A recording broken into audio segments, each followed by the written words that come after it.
اللہ نے ارشاد فرمایا انسان کو غصہ اور شہوت دی گئی ہے، اگر یہ چیزیں تمہیں دے دی جائیں تو تم بھی اسی طرح گناہ میں ملوث ہو جاؤ گے۔ لیکن فرشتوں نے کہا ہم ایسا ہرگز نہ کریں گے۔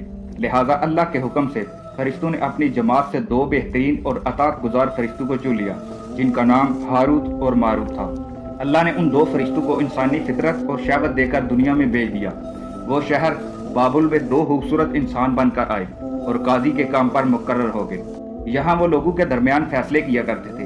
ایک دن ان کے پاس ایک عورت اپنا مقدمہ لے کر آئی اور کہا کہ اس کا شوہر اسے بہت پریشان کرتا ہے۔ ہاروت اور ماروت نے جب اس عورت کو دیکھا تو وہ اس کی خوبصورتی اور حسن سے مرغوب ہو گئے اور اس پر عاشق ہو گئے۔ انہوں نے اس عورت سے زنا کی خواہش کی تو عورت نے ان سے کہا تمہاری یہ خواہش میں تبھی پوری کروں گی جب تم بت کی پوجا کرو گے، شراب پیو گے یا میرے خامند کو قتل کرو گے۔ ہاروت اور ماروت نے شراب نوشی کو چھوٹا گناہ سمجھ کر پی لیا اور نشے کی مستی میں دو اور